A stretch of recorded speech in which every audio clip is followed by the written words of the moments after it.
أعوذ بالله من الشيطان الرجيم. بسم الله الرحمن الرحيم. أستغفر الله ربي وأتوب إليه. والحمد لله رب العالمين. ثم الصلاة والسلام على أشرف الأنبياء والمرسلين حبيبنا وحبيب رب العالمين أبي القاسم محمد اللهم صل على محمد وعلى آله الطيبين الطاهرين المعصومين المنتجبين. Amma ba'du. Assalamualaikum warahmatullahi wabarakatuh.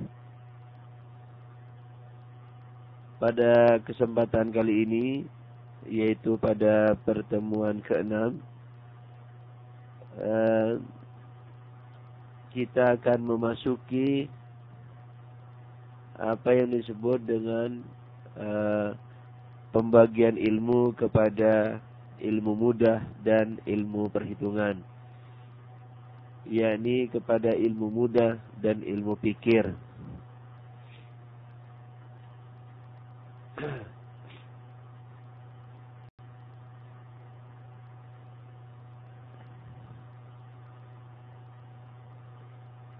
Yang dimaksud dengan ilmu mudah dan ilmu perhitungan, yang disebut dengan ilmu mudah adalah suatu ilmu atau gambaran yang ada di akal kita yang tidak perlu kepada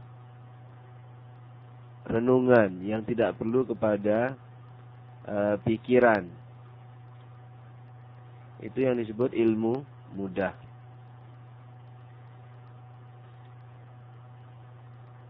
Pikiran sebagaimana nanti akan dijelaskan, yaitu gerak akal dari yang diketahui menuju kepada yang tidak diketahui.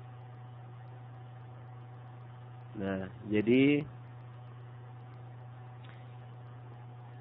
gerak akal atau berpikir adalah gerakan akal dari yang diketahui menuju kepada yang belum diketahui. InsyaAllah nanti akan kita lihat lagi pada pelajaran hari ini. Nah, yang disebut ilmu mudah kebalikannya, yaitu yang tidak perlu menggunakan renungan dan pikiran.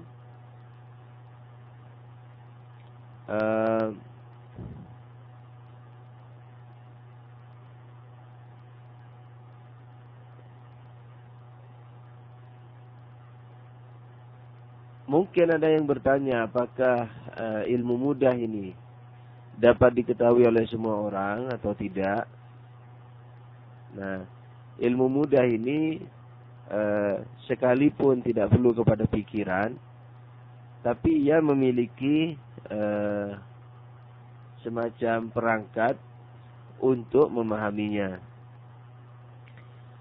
Manakala alat-alat ini tidak dimiliki oleh seseorang, maka bisa saja dia tidak mengerti atau tidak mengetahui atau tidak memiliki gambaran mengenai ilmu mudah.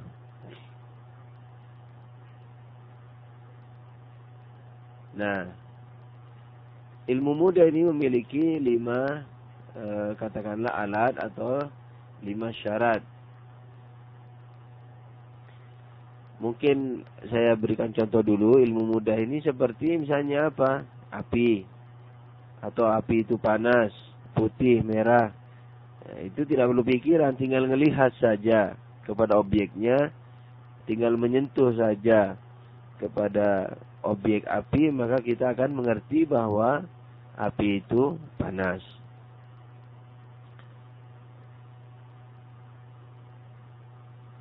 Tidak sama dengan misalnya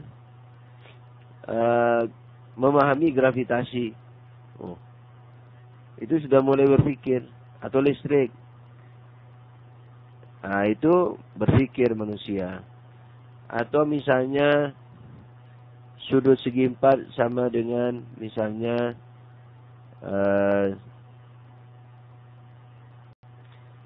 sama dengan sudut lingkaran. Misalnya itu, nah itu berpikir. Jadi kita mesti berpikir. Dan yang termasuk kepada ilmu mudah atau ilmu fikir ini dua-dua ilmu yang kemarin yang kita telah ketahui, yaitu ilmu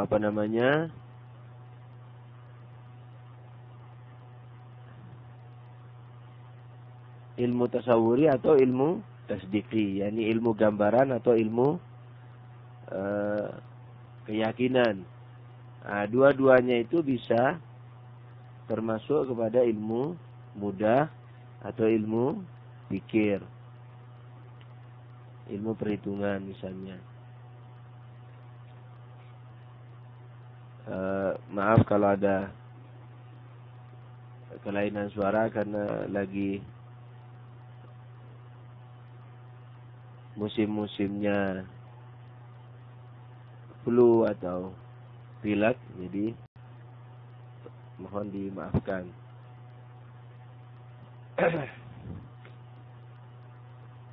Jadi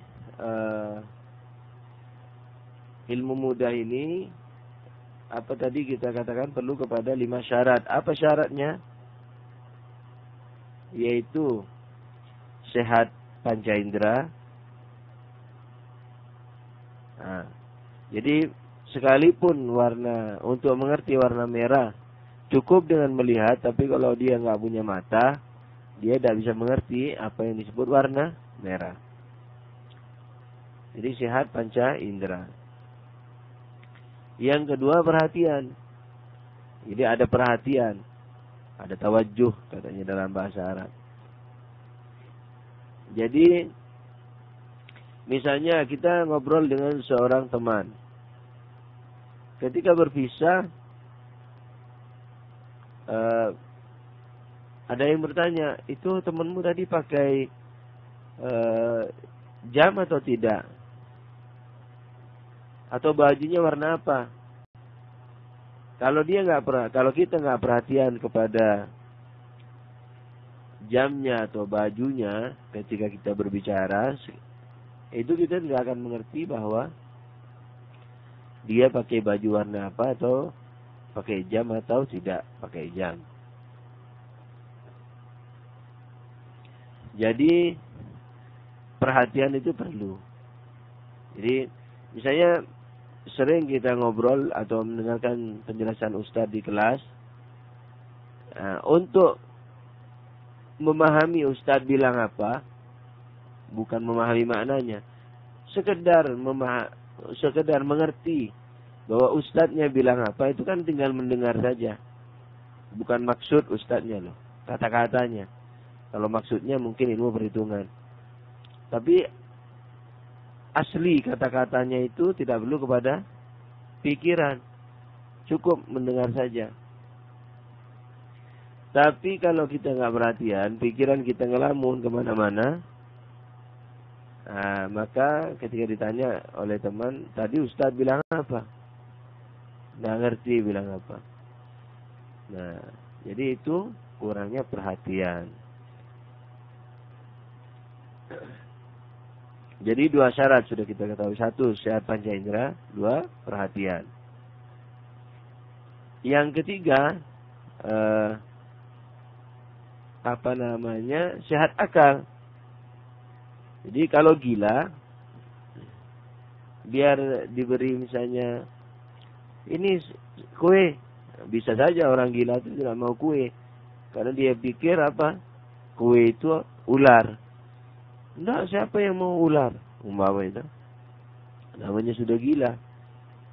Jadi biar kue, padahal untuk mengerti kue tinggal ngelihat. Atau dicicipi, dimakan.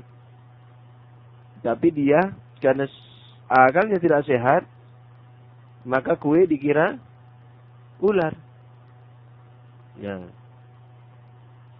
Yang keempat, syaratnya apa?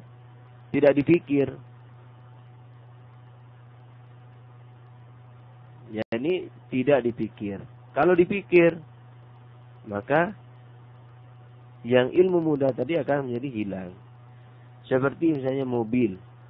Untuk ngerti mobil kan tinggal dilihat saja mobil, udah ngerti. Dipikir terus mobil apa ya, mobil apa, dan seterusnya, maka mobil itu bakal hilang. Anda misalnya toh, saya, kan gampang, saya adalah saya. Coba saya pikir terus saya. Nah, lama-lama hilang itu Anda. Gitu. Yang kelima, tidak was-was. Jadi kalau berpenyakit was-was, itu apa namanya? Yang jelas akan menjadi tidak jelas. Nah, misalnya, ya orang namanya berpenyakit was-was. Biasanya was-was itu dalam fikih, pengamalan fikih. Sudah bersih apa belum, misalnya itu. Taharahnya sudah benar, sholatnya apa belum. Takbirnya udah benar apa belum. Allah. Jadi mau takbiratul ihram diulang-ulang. Allahu Akbar. Misalnya. Terus diulang-ulang. Karena dikira takut salah bacaan Allahu Akbarnya. Padahal untuk mengerti bahwa Allahu Akbar itu sudah terbaca atau tidak, tinggal takbir saja Allahu Akbar. Tapi karena takut salah, was-was, jadi Allahnya mau bilang Allah, alnya itu sampai 10 kali.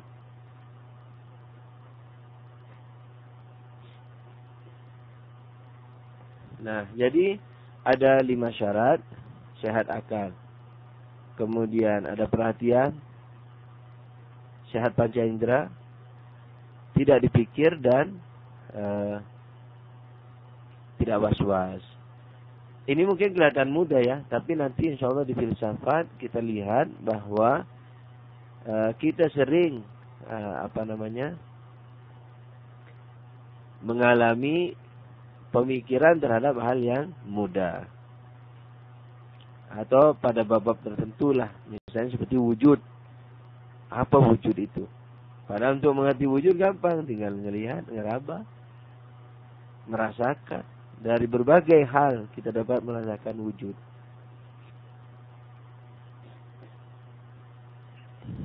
Oleh karena itu, seperti kelompok sofis, karena mungkin mereka was-was atau berpikir terhadap hal-hal yang mudah ini,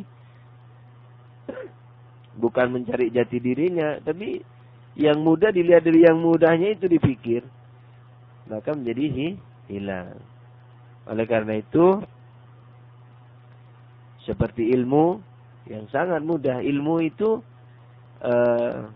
keberadaannya dapat sangat dirasakan oleh kita. Mudah sekali ilmu. Oh iya. Jadi kalau kita katakan ilmu itu yang apa-apa yang kita pahami, apa-apa yang tergambar dalam akal, itu sebenarnya bukan definisi. Dia itu adalah hanya sekedar penjelasan kata untuk membimbing murid terhadap keberadaan ilmu. Di mana secara ilmiah, secara teori maksudnya. Kenapa? Karena kita semua tahu bahwa ilmu itu gampang dirasa, gampang diketahui, termasuk ilmu mudah. Apalagi fungsi ilmu. Ilmu adalah untuk apa? Untuk mengarahkan kita kepada apa-apa yang kepada apa-apa yang tidak kita ketahui. Nah, kalau ilmu ini sendiri perlu didefinisi, yakni perlu kepada penjelasan, maka ilmu itu sendiri tidak jelas. Kalau tidak jelas, bagaimana bisa menjelaskan hal-hal lain? Padahal ilmu adalah menjelaskan hal-hal lain itu. Nah, orang-orang sofis saking was-wasnya atau saking berpikirnya terhadap ilmu ini, maka dia akhirnya mengingkari apa? Ilmu. Bukan hanya mengingkari ilmu, keberadaan juga diingkari. Pertama, dia mengatakan bahwa ilmu itu tidak ada.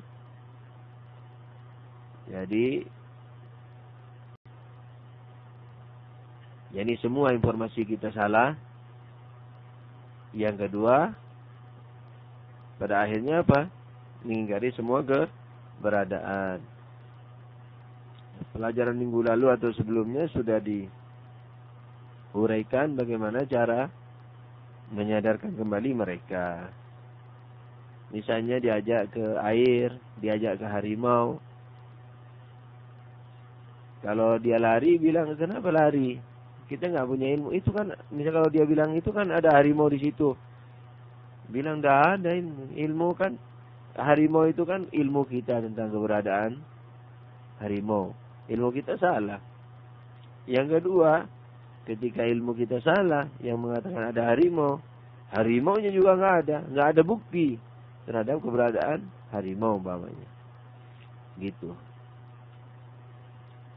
Jadi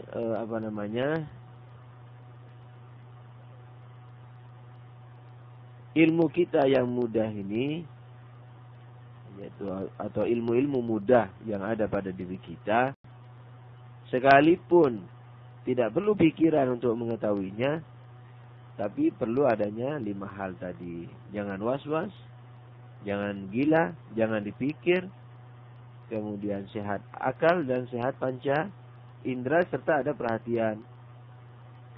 Yakni apa? Sehat panca indera, sehat akal.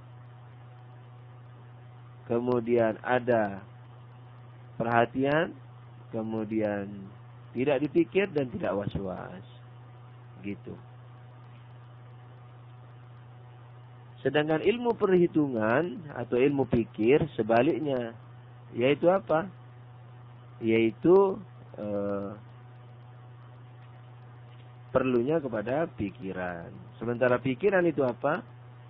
Pikiran itu adalah gerak akal dari yang diketahui menuju kepada yang belum diketahui.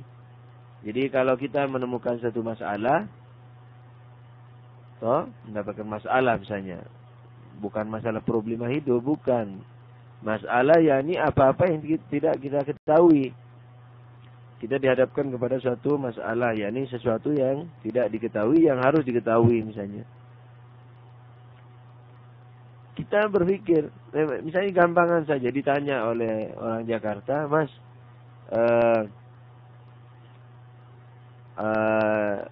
masjid paling besar di Bandung di mana ya? Misalnya, atau tanya alamat sebuah masjid. Kan Anda ditanya itu, menghadapi masalah. Dipikir oleh Anda,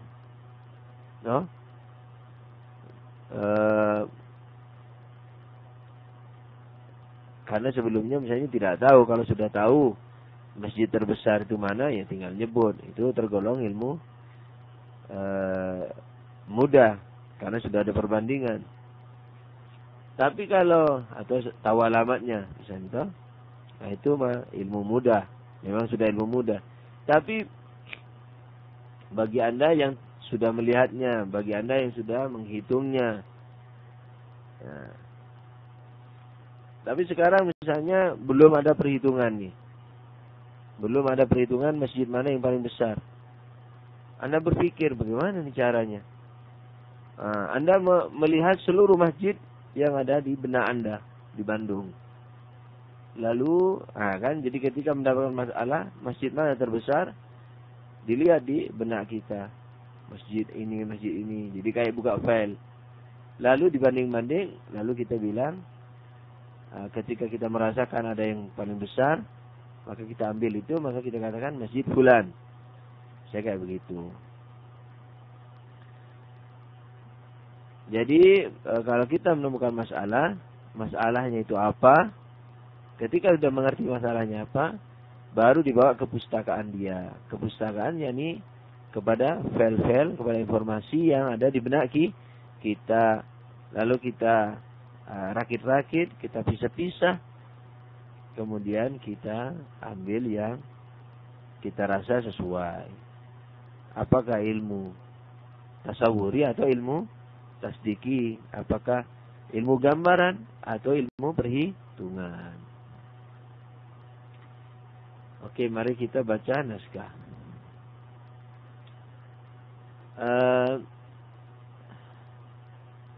Mudah atau daruri atau necessary dan perhitungan, yaitu apa? Nazari, spekulatif atau teoretikal. Pembagian ketiga dari 3 pembagian ilmu yang kami maksud adalah pembagian ilmu dilihat dari segi perlunya kepada pikiran atau tidak. Nah, ketika kita melihat kembali informasi, jadi dasar pembagiannya apa ini? Dasar pembagiannya perlunya kepada pikiran atau tidak. Kalau yang kemarin kan misalnya mengandung hukum atau tidak mengandung hukum, dasar pembagian ilmunya. Sekarang dasar pembagian ilmunya adalah perlunya kepada pikiran atau tidak.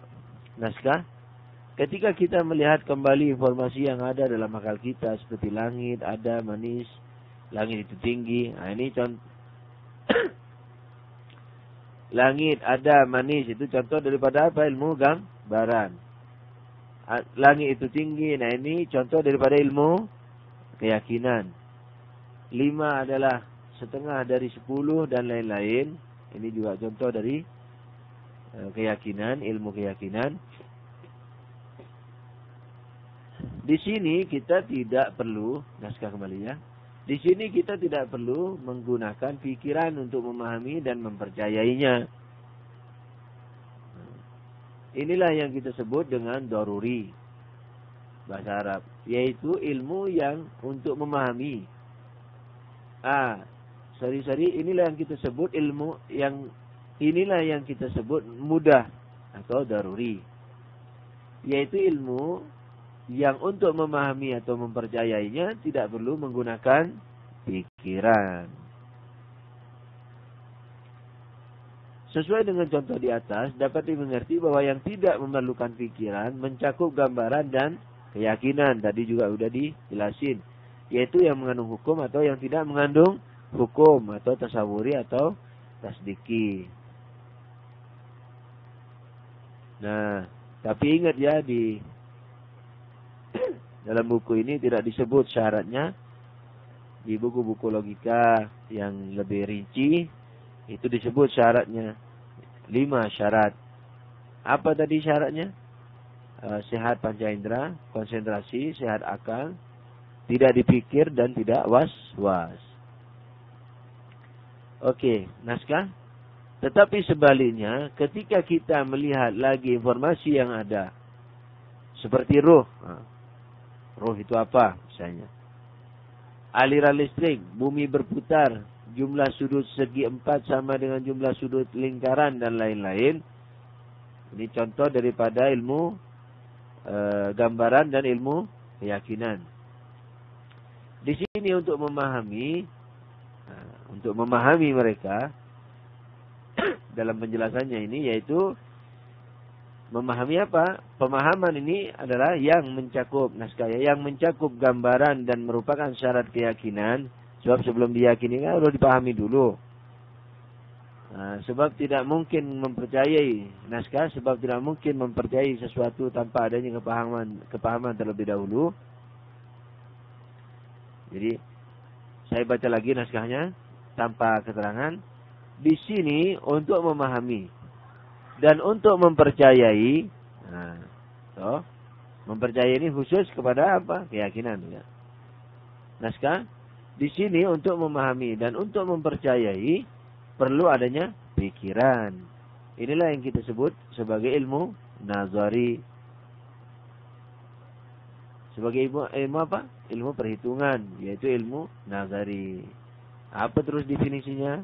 Yaitu ilmu yang untuk memahami atau meyakininya perlu kepada usaha pemikiran. Perhatian diagram di bawah ini. Ilmu. Oh, punya antum nggak ada diagramnya? Ilmu mudah, ilmu dipecah menjadi 2, mudah dan perhitungan.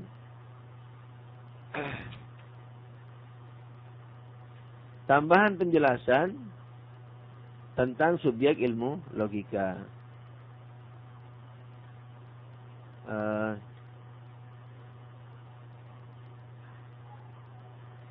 Saya baca aja ini, saya cu.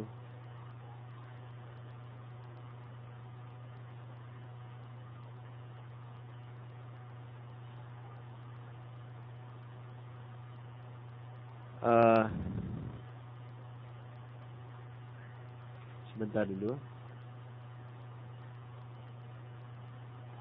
Oke, saya teruskan sampai pembacaannya sampai selesai pemikiran. Tambahan penjelasan naskah-naskah, tambahan penjelasan tentang subjek ilmu logika. Dalam definisi ilmu logika dalam definisi ilmu perhitungan atau nazari terdapat kata-kata pikiran. Yaitu apakah pikiran itu? Pikiran adalah gerak akal dari yang diketahui kepada yang tidak diketahui.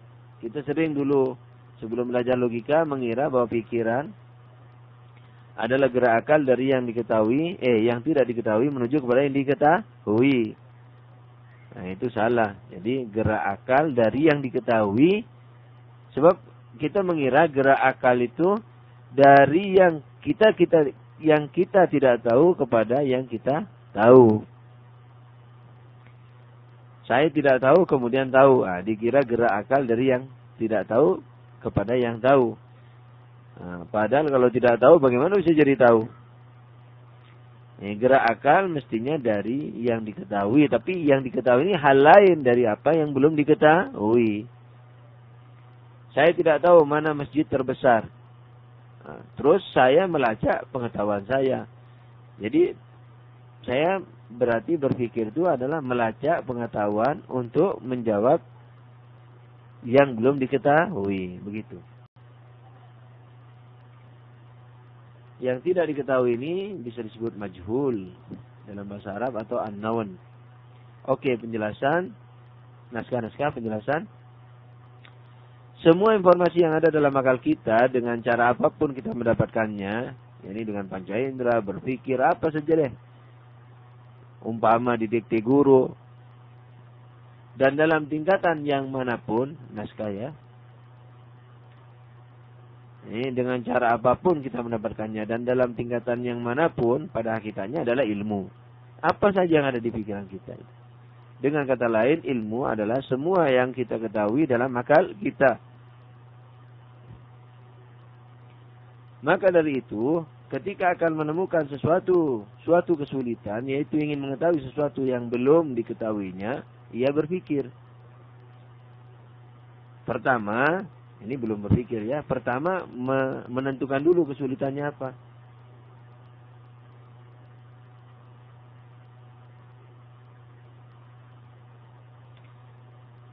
Pertama, ia, yakni akal, membawa kesulitannya kepada kepustakaannya. Yaitu informasi-informasi atau ilmu yang dipunyainya. Kedua, nah di sini jadi berpikir itu sebenarnya dari yang kedua ini, bukan yang ketiga. Sebab yang ketiga belum berpikir. Baru membawa kesulitannya kepada kepustakaannya. Misalnya, masjid mana terbesar di Bandung ya? Itu. Membawa masjid, jadi membawa kesulitannya kepada informasi yang ada di akalnya itu belum berpikir. Berpikir yang sesungguhnya dimulai dari yang kedua. Kedua, ia, yakni akal, naskah. Kedua, ia, yakni akal, berusaha mencari jawaban kesulitannya di kepustakaan yang ia miliki dengan memeriksa tiap sudut informasinya sebelum kemudian memilih yang dianggapnya sesuai. Tentu pakai argumentasi nanti. Ketiga, ketika akal sudah menemukan jawabannya yang ia lakukan pada tahap kedua, maka yang kembali kepada kesulitannya itu dengan membawa penemuannya itu kepada apa yang ia tidak ketahui sebelumnya, yakni kembali dari membawa oleh-oleh dari perpustakaannya, kembali menuju kepada mana? Menuju kepada yang tidak diketahui.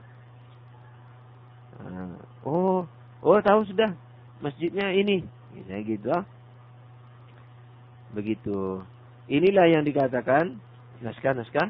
Inilah yang dikatakan perjalanan atau gerak akal dari yang diketahui atau maklum atau known kepada yang tidak diketahui atau majhul atau unknown. Sampai sekian dulu pertemuan kita kali ini. Semoga kita selalu dilindungi oleh Allah, diampuni dosa-dosa kita dan dilindungi oleh Allah dari dosa-dosa berikutnya, baik berupa pelanggaran atau berupa kebodohan.